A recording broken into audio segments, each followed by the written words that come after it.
My parents adored my elder brother and I didn't exist for them. So I moved out of.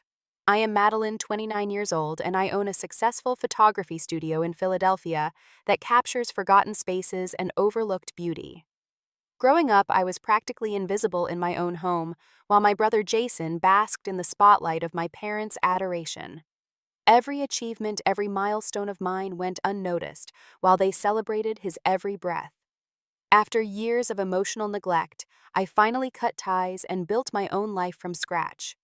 Now, in a twist of fate, my parents are standing at my doorstep, homeless and desperate for my help. If you want to know what I said when I opened that door, stick around. Before I continue, let me know where you are watching from, hit that like and subscribe button, and join me on this journey of healing and boundaries. My earliest memories are tinted with the feeling of being overlooked. At 5 years old, most children believe they are the center of their parents' universe. I learned early that I orbited at the edges of my family's solar system, while my brother Jason, 3 years my senior, was their sun. Our home in suburban Pennsylvania was comfortable, a 4-bedroom colonial with a large backyard where my father Thomas would spend hours teaching Jason to throw a baseball. I would watch from my bedroom window, sketchbook in hand, wondering what it would feel like to have Dad's full attention. Just once. Mom was Sandra Preston, a former high school tennis champion, whose glory days were relived through Jason's athletic achievements. Her schedule revolved around his games and practices. Jason gets his coordination from me, she would tell her friends at their weekly book club, which discussed more sports than literature. He is going places. I remember my kindergarten art show vividly. Miss Garcia had selected my watercolor painting of our family house for special display. I had worked on it for weeks, carefully adding details like Dad's garden gnome and Mom's rose bushes. I even painted our family holding hands in front, though in retrospect, the hopeful depiction was more fantasy than reality. "Your parents will be so proud," Miss Garcia said, straightening the blue ribbon attached to my artwork. I waited by my painting all evening, watching other children lead their parents by the hand, pointing excitedly at their creations. The hours ticked by. The crowd thinned. Eventually, Miss Garcia gently touched my shoulder. "Would you like me to drive you home, Madeline?" When we pulled into our driveway, I saw why they hadn't come. The house was dark except for the living room where the television flickered. They were watching Jason's recorded basketball game from that afternoon. "I am so sorry, we completely forgot," my mother said when Miss Garcia explained about the art show. "Jason had a big game today." I tried everything to catch their attention. Piano lessons where I practiced until my fingers cramped. Swimming classes where I earned certificates that remained unframed while Jason's participation ribbons decorated our refrigerator. Art classes where teachers praised my natural talent that my parents dismissed as just a hobby. The pattern was painfully consistent. Dad would attend every one of Jason's baseball games, cheering loudly from the stands while missing my piano recitals because something came up at work. Mom would drive Jason to special training camps, but would tell me to take the bus to my art classes across town. The only person who truly saw me was Grandma Ruth, my mother's mother. She lived an hour away, but whenever she visited, she made a point of spending time with me. Unlike my parents, she asked questions about my interests and actually listened to the answers. "You have an eye for detail, Madeline," she told me one afternoon when I showed her a drawing I had made of our backyard garden. "You notice things others miss." For my 8th birthday, Grandma Ruth gave me a disposable camera. While my parents were at Jason's baseball tournament, she took me to the local park and taught me the basics of composition and lighting. "Photography is about seeing the world differently," she explained as I framed a shot of sunlight filtering through leaves. "It's about finding beauty in places others walk past without noticing."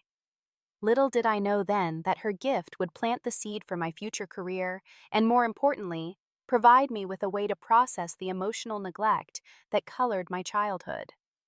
Through my camera lens, I could control what was worthy of being seen. In a house where I was invisible, this power meant everything. Middle school amplified the divide in our family. While I navigated the awkward years of adolescence largely on my own, Jason blossomed into a high school basketball star. His games became social events for my parents, who wore custom shirts with his jersey number and organized carpools with other parents. "That is our boy," Dad would boast to anyone within earshot. Got a natural talent. Scouts are already watching him. Our home became a shrine to Jason's achievements. The living room mantel displayed his trophies in ascending height order.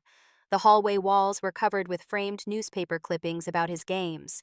Even the refrigerator door disappeared under magnets holding his sports schedules and team photos. Meanwhile, I was developing my own passion. Photography had become more than just a hobby. I spent hours in the school darkroom learning to develop film, fascinated by the magic of images appearing on blank paper.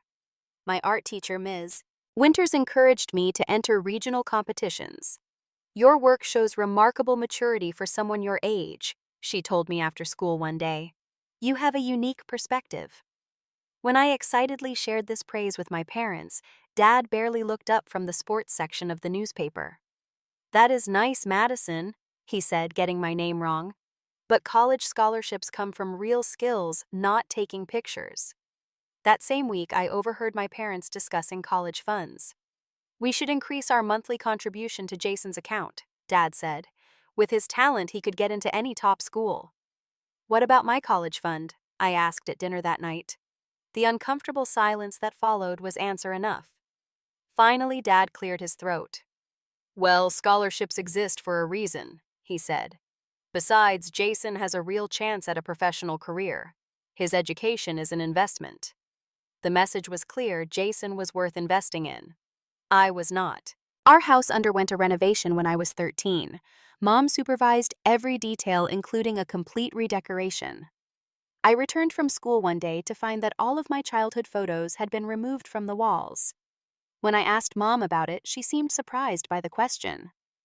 "The new color scheme just works better with the professional family portraits," she explained, referring to the formal photos where I stood awkwardly at the edge while Jason was positioned center between our parents. Besides, most of those old pictures were of Jason's games anyway. My 13th birthday fell on the same day as Jason's regional basketball championship. I woke up hoping for at least a quick happy birthday before my parents left for his game. Instead, I found a hastily scribbled note on the kitchen counter: "Leaving early to get good seats. Lasagna in fridge for dinner. Back late." No mention of my birthday, no card, no present. I spent that evening alone, eating cold lasagna and taking photographs of the empty house. Through my viewfinder, I captured the spaces where I existed but was not seen. My bedroom with walls. I wasn't allowed to paint my corner of the family room where I did homework while everyone watched Jason's games. The dining table where I sat across from an empty chair while Dad worked late and Mom attended Jason's team meetings. The only bright spot in those years was my friendship with Zoe Franklin, a fellow outcast with purple hair and strong opinions about everything. We met in art class where she noticed me quietly working on a photography project while everyone else chatted in groups. "Your photos are intense," she said, studying my work. "You make empty spaces feel full of emotion." Zoe understood what it meant to be overlooked. Her parents were divorced, and her father had started a new family that left little room for her. In her, I found someone who saw me without explanation or apology. Grandma Ruth remained my strongest advocate. For my 14th birthday, she gifted me my first professional camera, a used Canon she had saved for months to afford. "This is for your future," she said, her eyes crinkling at the corners. "Because I see exactly who you are, and you are extraordinary." With that camera, I began documenting my invisibility more intentionally. I created a series of self-portraits in mirrors and windows, my reflection often partially obscured or fading at the edges. Without realizing it, I was creating art from my pain, developing the visual language that would later define my professional work. Depression settled over me like a heavy fog during those years. I would go days barely speaking, and no one in my family noticed. My grades slipped from A's to B's and then to C's in some classes. The school counselor called home once, concerned about my withdrawal from activities. "Madeline is probably just being dramatic," I overheard Mom tell the counselor. "Teenage girls go through phases. Our son never gave us these problems." Even my struggles were measured against Jason's apparent perfection. I began to wonder if I was simply defective, lacking whatever quality made someone worthy of being loved. High school should have been a fresh start, but the patterns of my childhood followed me like a shadow. By now, Jason was a freshman at Westlake University, attending on a full athletic scholarship, just as our parents had always predicted. His departure should have created space for me to be seen, but instead, his absence only amplified his importance. His empty bedroom remained untouched, a museum to his childhood.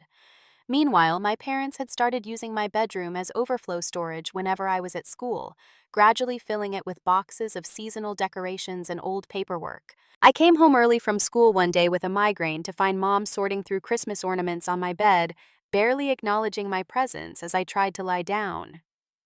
"You should be at school," she said, not moving the boxes. Jason never missed a day unless he was practically dying. My junior year brought unexpected recognition when I won first place in the state photography competition. My series, Suburban Silences, captured the empty spaces of our neighborhood, an abandoned playground at dusk. The hollow darkness of garage doors left open a child's forgotten bicycle, lying in tall grass. The local newspaper ran a small feature about the competition, including a photo of me holding my winning entry. I carefully cut out the article and left it on the kitchen table for my parents to see. When I came down for breakfast the next morning, the newspaper was in the recycling bin, the article unread. That same week, Jason's college team made it to their conference finals. My parents drove 6 hours each way to attend the game, leaving me money for pizza and a note reminding me to lock the doors. I spent the weekend photographing the empty house, creating what would later become one of my most recognized works, Family Vacancy.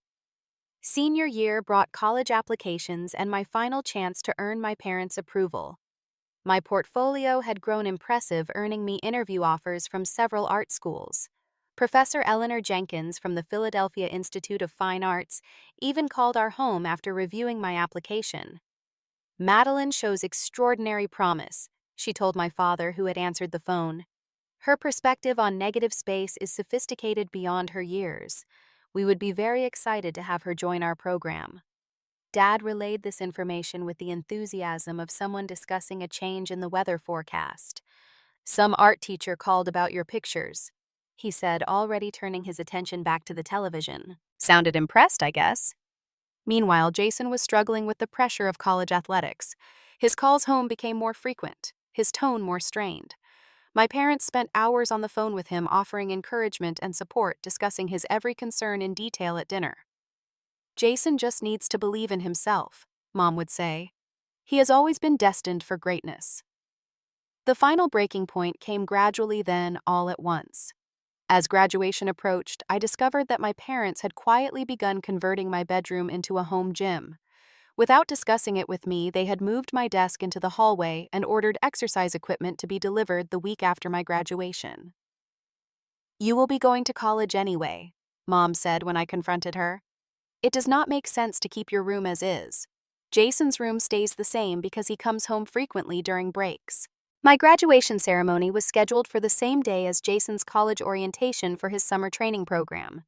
Despite my graduation being in the morning and his orientation in the late afternoon, my parents chose to miss my ceremony.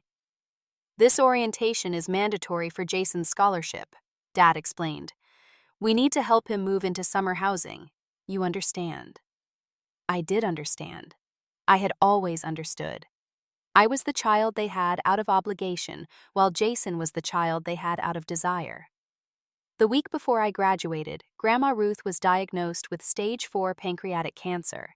She had kept her symptoms hidden during her recent visits, not wanting to draw attention away from my approaching milestone.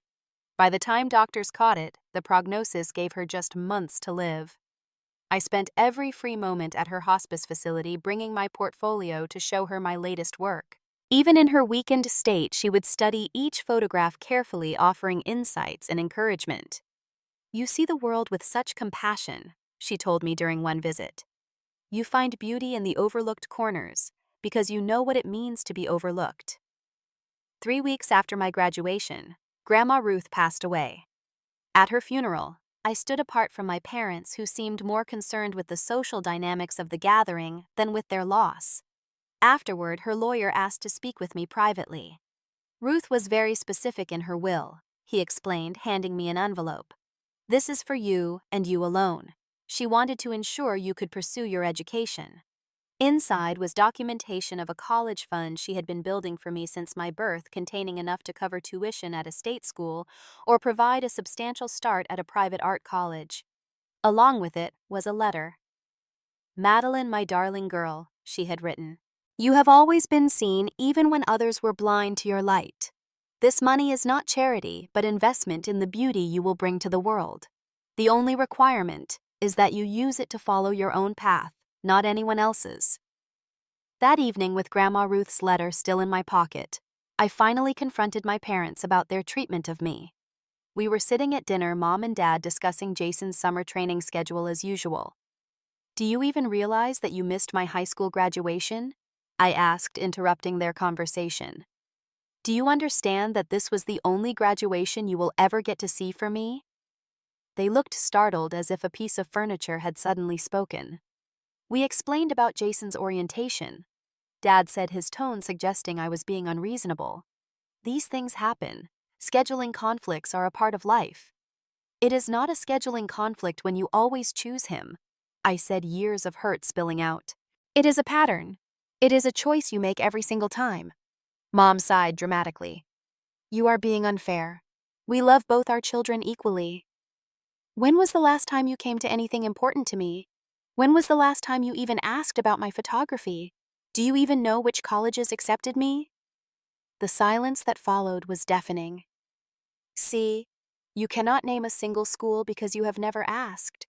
You have no idea what my plans are after graduation because you have never cared." "That is not true," Mom protested weakly. "We have just been busy with Jason's everything," I finished for her. "His games, his training, his college visits.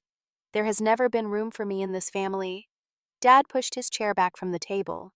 "You are being dramatic. This victim mentality will not get you anywhere in life." "Sometimes I forget we even have a daughter." Mom muttered more to herself than to me, but I heard it clearly. Those words crystallized everything I had felt for years. In that moment, I made the decision that would change the course of my life. "Then it should be easy to forget me completely," I said, standing up, "because I am leaving and I will not be coming back." That night, I packed everything that mattered into my old Honda Civic, leaving behind the childhood bedroom that had already begun its transformation into a space that served my family better without me in it.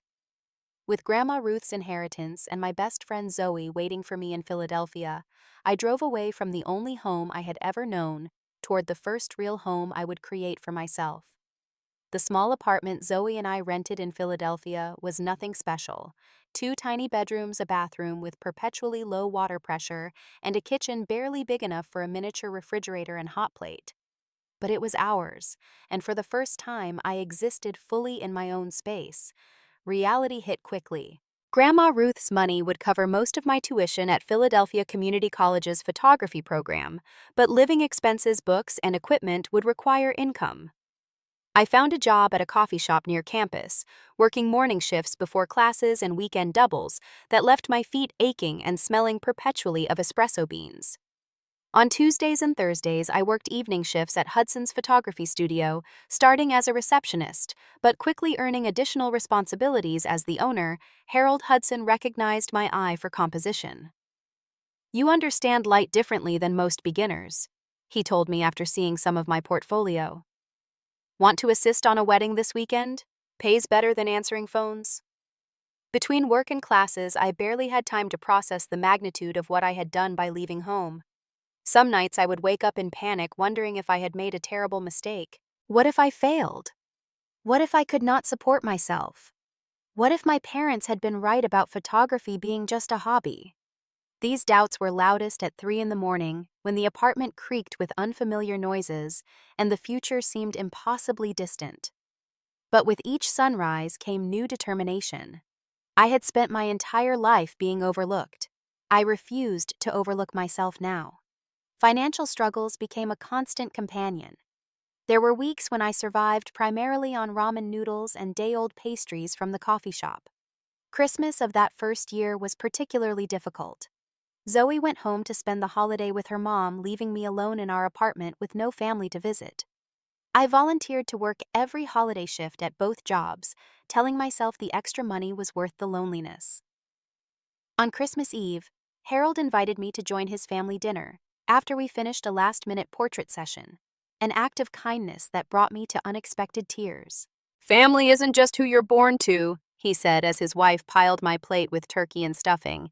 "It's who sees you for who you are." My parents made no attempt to contact me that first Christmas, confirming what I had long suspected: my absence created no void in their lives. Jason sent a generic text message, "Merry Xmas Sis," which I appreciated but did not respond to. Our relationship had always been complicated by our parents' favoritism, and I needed time to figure out if we could have a connection independent of that dynamic. Community college classes challenged and stimulated me. Professor Diana Williams took particular interest in my work, recognizing the themes of absence and invisibility that ran through my photography. "There's profound emotion in your negative spaces," she said during a portfolio review. "You're not just capturing what's there, but what's missing. That's rare in someone so young." She encouraged me to apply to the Philadelphia Institute of Fine Arts for my final 2 years, even helping me prepare my transfer portfolio. When the acceptance letter came offering a partial scholarship based on my portfolio, Professor Williams was the first person I called. Between school and work, I had little time for a social life, but I did make one significant connection during that period. Dr. Lewis, a therapist I started seeing at the college's health center, became instrumental in my healing process. "What you experienced was emotional neglect," she explained during our sessions. "Just because there were no visible bruises doesn't mean you weren't hurt." With her guidance, I began to understand that my invisibility at home wasn't my fault or my failure. I hadn't been overlooked because I was unworthy of attention. The deficiency was in my parents' ability to see beyond their golden child, not in my worthiness to be seen. This understanding didn't erase the pain, but it gave it context. I stopped trying to solve the riddle of how I could have made my parents love me more. Instead, I focused on learning to fully see and value myself. Dating proved challenging. My first serious boyfriend, Anthony, was patient with my trust issues, but ultimately frustrated by my difficulty in opening up emotionally. "It is like there is always a part of you behind glass," he said when we broke up after 8 months. "I never feel like I have all of you." He wasn't wrong. Years of emotional self-protection had built barriers that wouldn't dissolve overnight. But each relationship taught me something about my capacity for connection, and gradually I learned to lower my defenses with those who earned my trust. By my senior year of college, I had found my distinctive voice as a photographer. My thesis exhibition, Peripheral Vision, focused on overlooked urban spaces and the beauty in abandoned places. The show received unexpected attention from local art critics, with the Philadelphia Arts Journal calling my work hauntingly evocative, finding dignity in spaces society has deemed disposable. Graduating with honors felt like a personal triumph rather than a shared family milestone. As I walked across the stage to receive my diploma, I scanned the audience out of habit, half expecting to see empty seats where my family should have been. Instead, I saw Zoe cheering wildly, Harold and his wife beaming proudly, Professor Williams applauding enthusiastically, and several classmates who had become friends holding up a banner with my name. It wasn't the family I was born into, but it was the family I had found. And unlike my high school graduation this time, I was seen. With my degree in hand and a growing portfolio, I took the biggest risk of my life, starting my own photography business. Using the remainder of Grandma Ruth's inheritance and a small business loan, I rented a tiny studio space in an up-and-coming neighborhood of Philadelphia. Madeline Preston Photography specialized in architectural photography with a unique focus on forgotten spaces and overlooked details. My signature style emerged from my personal history. I had an eye for beauty in the margins, for significance in what others dismissed. The first year was terrifying. There were months when I barely made rent, when I questioned every decision, when I wondered if I should have chosen a more practical path. I supplemented my income with wedding photography and commercial work, building my reputation job by job. My breakthrough came unexpectedly. An urban development magazine hired me to document buildings slated for demolition in a historic neighborhood. My photographs captured not just the architectural details, but the human imprint on these spaces, the worn spot on a banister where thousands of hands had rested, the height markers penciled on a doorframe, the shadow of a removed family portrait still visible on faded wallpaper. The photo essay titled "The Invisible" went viral when the magazine published it online. Suddenly, galleries were calling, commissions increased, my calendar filled with bookings months in advance. At 25, I bought my first home, a modest two-bedroom row house with a converted attic perfect for a home studio. The day I signed the mortgage papers, I sat alone in my empty living room, keys in hand, and cried tears of pride and vindication. This was mine, earned through my own talent and persistence. As my professional life flourished, I occasionally heard about my family through mutual acquaintances. Jason had graduated but never achieved the professional basketball career our parents had envisioned. Instead, he had joined our father at his accounting firm, taking the practical path that had always been expected of me, but never of him. I wondered sometimes how he felt about this turn of events, if he resented the weight of expectations that had once seemed like privileges. We exchanged occasional text messages on birthdays and holidays, brief communications that acknowledged our connection without examining its complexities. My parents made sporadic attempts to reconnect, usually around holidays, or when they wanted to share news about Jason. A Christmas card with no personal note, a text message about Jason's engagement, a voicemail about Dad's minor surgery, as if I should automatically care about a family that had never cared about me. Each contact was the same. They reached out as if the past had never happened, and I responded with polite distance. They never apologized or acknowledged the neglect that had driven me away. They simply expected access to my life without earning it. Boundaries aren't selfish, Dr. Lewis reminded me during our now monthly sessions. They're necessary for healthy relationships. You're not punishing them by protecting yourself. I maintained those boundaries firmly. When Mom called asking to visit, I suggested meeting at a restaurant rather than my home. When Dad mentioned stopping by my studio to see what you're up to these days, I directed him to my public gallery showing instead. My work continued to evolve. At 27, I launched a foundation called Scene, offering photography workshops to overlooked youth foster children, kids from underserved communities, teens struggling with identity. Teaching them to capture their unique perspectives validated both their vision and my own journey. Photography taught me that I decide what deserves to be seen, I told them during our first session. When you hold the camera, you have the power to make visible what others might miss. As my business thrived, I developed deeper personal connections as well. My circle of friends expanded beyond the art world to include neighbors, community volunteers, and other small business owners. I dated occasionally, learning with each relationship how to be vulnerable without being defensive. My apartment evolved from a space of necessity to a true reflection of myself. Walls adorned with work from photographer friends, shelves filled with art books and novels, comfortable furniture arranged for conversation rather than appearance. For the first time, I felt fully at home in my surroundings and in myself. Then came the evening that would test everything I had built, both externally and internally. I was editing photos from a recent commission, rain pattering against my windows, when my doorbell rang unexpectedly. Not expecting visitors, I approached cautiously and peered through the peephole. Standing on my porch, looking smaller and older than I remembered, were my parents. The shock of seeing my parents on my doorstep froze me temporarily. Through the peephole, they looked like aged versions of the people who had overlooked me for 20 years. Dad's shoulders slightly hunched, Mom's hair now more gray than brown. Both wore expressions I had rarely seen directed at me: desperation. I considered not answering, pretending I wasn't home. But the photographer in me was curious about this unexpected composition, these familiar figures in an unfamiliar context. After a deep breath, I opened the door but remained in the threshold, blocking entry. "Madeline," Dad said, his voice catching slightly. "You look well." "What are you doing here?" I asked. "How did you find my address?" "Jason gave it to us," Mom answered, glancing past me into the warmth of my home. "May we come in? It is raining and we have been driving all day."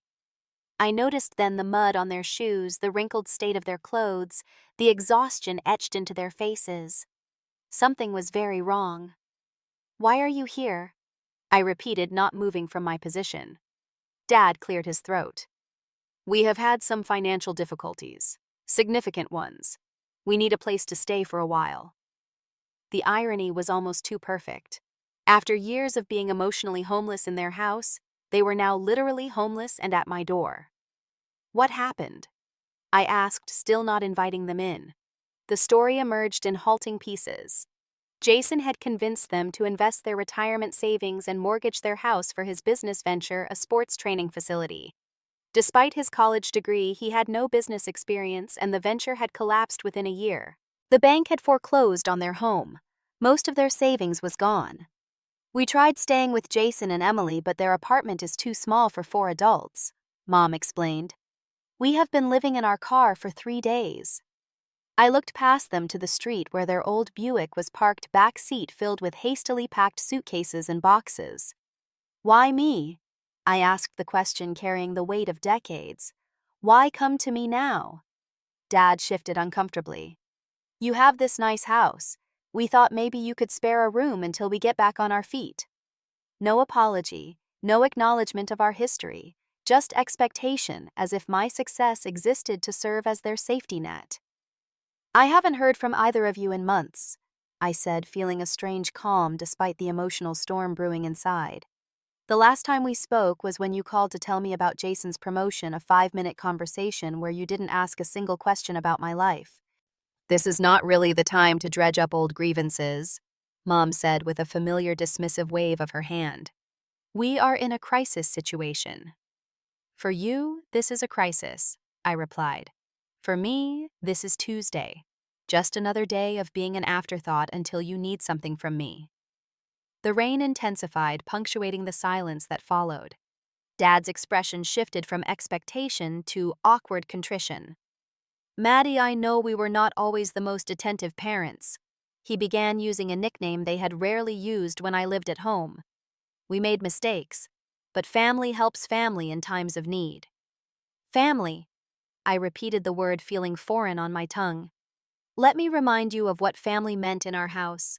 Family meant Jason's trophies on the mantle, while my award-winning photographs never made it to the refrigerator door. Family meant converting my bedroom into a home gym before I had even graduated. Family meant missing my high school graduation for Jason's orientation." I saw recognition flicker in my mother's eyes, quickly replaced by defensiveness. "You are exaggerating," she said, though with less conviction than I expected. "We were busy parents juggling work and 2 children." "2 children you never juggled equally," I corrected. "Do you remember what you said to me the night I left home? You said sometimes you forgot you even had a daughter." Mom flinched visibly at the reminder of her own words. "I was upset. I did not mean it." "The most honest things are said in anger," I replied. "You did mean it. My entire childhood I was forgettable to you both. An afterthought. An inconvenience in your worship of Jason." Rain dripped from the porch roof, creating a steady rhythm to our confrontation. Dad looked down at his wet shoes while Mom's lips pressed into a thin line of discomfort. "That was a long time ago," Dad finally said. "People change." "Do they?" I asked, genuinely curious. "Or do they just need different things at different times? You needed nothing from me for 29 years. Now you need shelter.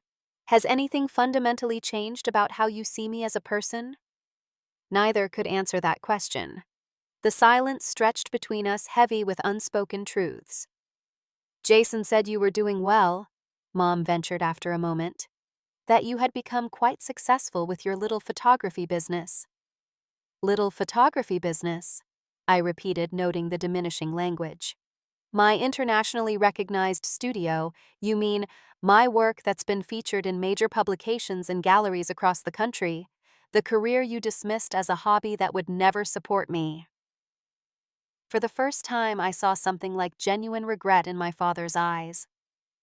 "We were wrong about that," he admitted quietly. "You have obviously done very well for yourself." The acknowledgement, though decades late, loosened something in my chest. but it wasn't enough to erase 20 years of emotional neglect. As I stood in my doorway, rain creating a physical barrier between us, I realized I had a choice to make. I could turn them away, a justifiable response to their history of turning away from me. Or I could offer help on my own terms, demonstrating that I was nothing like them. "I will not invite you to live here," I said finally. "That is not happening. But I will pay for a hotel room for 2 weeks. That should give you time to figure out your next steps." The relief on their faces was immediate, followed quickly by confusion at the limitation of my offer. "But we might need longer than 2 weeks," Mom protested. "Finding jobs at our age will be difficult." "2 weeks of shelter is more than you ever gave me emotionally," I replied. "But unlike you, I will not leave you with nothing. I will help you find resources for job placement and affordable housing. I will connect you with financial counseling. But you will not live in my home."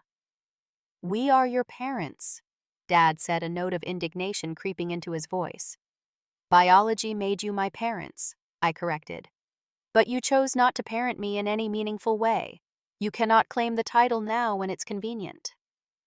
The truth of this statement hung between us, undeniable in its clarity. Dad's shoulders slumped further, and for the first time I saw him as he truly was, an ordinary man who had failed at something important, not the towering figure of my childhood who had seemed incapable of seeing my worth. "We did love you," he said softly. "We just didn't know how to show it properly."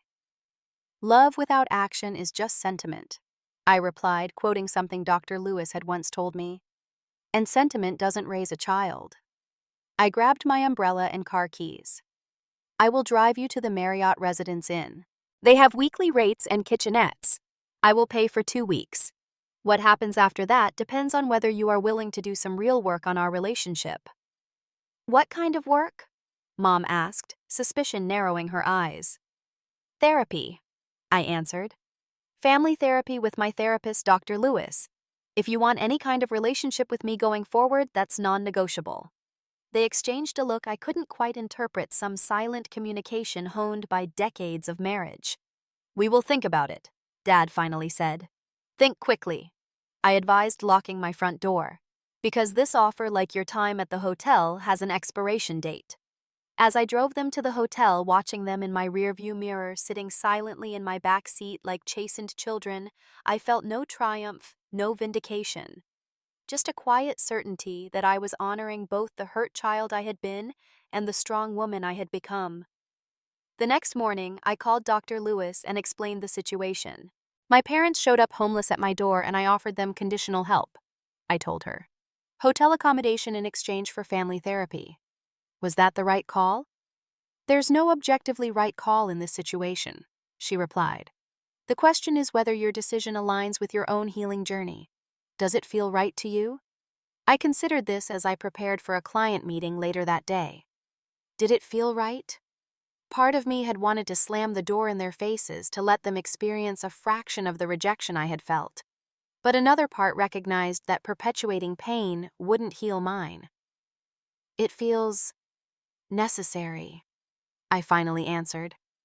"Like a step I need to take for myself, not for them." "That's your answer then," she said. "And if they agree to therapy, then we'll see if there's anything worth salvaging." My parents called that evening, their pride evidently warring with their desperation. "We've discussed your condition," Dad said stiffly. "We'll attend your therapy sessions if that's what it takes." We scheduled our first appointment for the following week. In the meantime, I helped them apply for emergency financial assistance and connected them with a nonprofit that helped older adults find employment. These practical actions felt safer than emotional engagement, a buffer between their sudden reappearance and my carefully constructed life. The first therapy session was excruciating.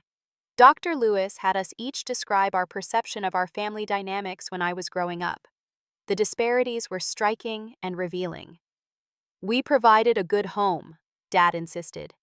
"Food on the table, clothes on her back, a roof over her head." "Physical necessities aren't the same as emotional necessities," Dr. Lewis pointed out. "Madeline has described feeling invisible in your home. How do you respond to that?" Mom shifted uncomfortably in her seat.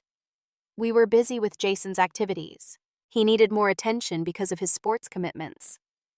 Did you ever consider that Madeline needed attention simply because she was your child? Dr. Lewis asked, not because of any particular achievement. The question hung in the air unanswered but revelatory. My parents had never considered that I deserved attention simply for existing, not for earning it through accomplishments. Over the next few weeks, these sessions excavated decades of family patterns. There were moments of genuine revelation, like when Mom admitted she had focused on Jason, partly because she found him easier to understand. "I never knew what to do with a quiet, artistic daughter," she confessed. "Jason was straightforward, sports grades college. I understood that path. Your world felt foreign to me." "Did you ever try to understand it?" I asked, trying to keep accusation from my voice. Her silence was answer enough. Dad had his own confession. "I pushed Jason harder because I saw myself in him. But when his sports career didn't materialize, I think I resented him for failing at the dream I had projected onto him." "And me?" I asked. "What did you project onto me?" "Nothing," he admitted after a long pause. "And that was the problem. I didn't see enough of myself in you to even form expectations." These painful truths emerged slowly over multiple sessions, like photographs developing in chemical baths. Sometimes the images were too painful to look at directly, but they could not be denied. As therapy continued, I helped my parents find a small apartment they could afford on their Social Security and new part-time jobs. Dad was working as a bookkeeper for a local restaurant group, while Mom had found employment at a garden center, leveraging her lifelong hobby into income. Their 2 weeks at the hotel extended to a month of therapy sessions, which gradually shifted from excavating old wounds to building new understandings. I maintained my boundaries, inviting them to my home for occasional dinners, but preserving it as my sanctuary. 6 months into this tentative reconnection, Jason came to Philadelphia for a weekend. We met for coffee without our parents, our first real conversation as adults, without them mediating our relationship. "I didn't realize how unbalanced things were when we were growing up," he admitted, looking genuinely troubled. "From my perspective, I was just living my life. I didn't see how much attention I was getting at your expense." "You were a child too," I acknowledged. "It wasn't your responsibility to notice or fix the imbalance. That was on them." "Still," he insisted, "I'm sorry for not being a better brother, for not seeing what was happening." His apology, freely given without expectation or excuse, affected me more deeply than anything my parents had said in therapy. Perhaps because it came from a place of genuine recognition, rather than crisis-induced necessity. Gradually, tentatively, a new kind of family dynamic began to form. My parents learned to ask about my work with genuine interest. I learned to accept their attempts at connection without expecting perfection. We all learned that reconciliation didn't require forgetting the past, just refusing to be imprisoned by it. 9 months after they appeared on my doorstep, I invited my parents and Jason to attend the opening of my new exhibition, Reconciliation Studies in Negative Space. The collection featured photographs of objects with pieces missing incompleteness, made beautiful through acceptance of absence. One photograph in particular drew my mother's attention, a family portrait with an obvious empty space where another figure should have stood. "This is us," she said quietly, recognition dawning. "With the space where you should have been." "Was," I corrected gently, "where I was but wasn't seen." She nodded, tears gathering in her eyes. "I see you now," she whispered. "I'm so sorry it took so long." It wasn't a magical healing moment that erased decades of hurt. It was just one honest exchange among many that would be needed to build a genuine relationship. But it was something real, a photograph capturing a moment of truth after years of carefully constructed family fictions. 2 weeks later, I invited them to dinner at my home, a significant step in our evolving relationship. As we sat around my dining table, the conversation flowed more easily than I would have thought possible a year earlier. "This is delicious, Madeline," Mom said, tasting the pasta I had prepared. "Where did you learn to cook like this?" "I taught myself during college," I replied. When you're working 2 jobs to put yourself through school, eating out isn't an option. The comment wasn't meant as a barb, just a statement of fact, but I saw both my parents wince slightly at the reminder of my solitary journey. Rather than apologizing or changing the subject, Dad nodded thoughtfully. "You built an impressive life without any help from us," he acknowledged. "That shows extraordinary strength of character." "I had help," I corrected.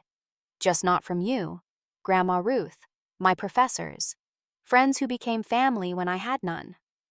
"We should have been there," Mom said simply. "Yes," I agreed. "You should have." The acknowledgement hung between us, neither accusation nor absolution, just truth finally spoken aloud. In that moment, I realized the most valuable lesson of my journey: my worth had never depended on their ability to see it. I had always been whole, valuable, and deserving of love.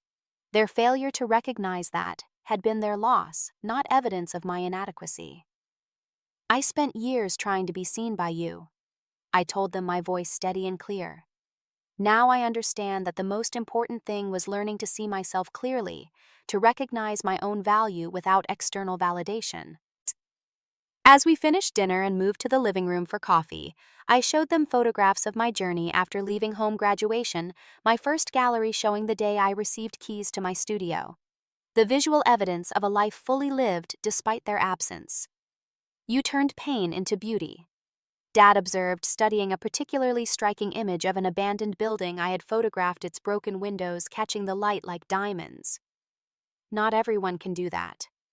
Pain can destroy you or transform you," I said.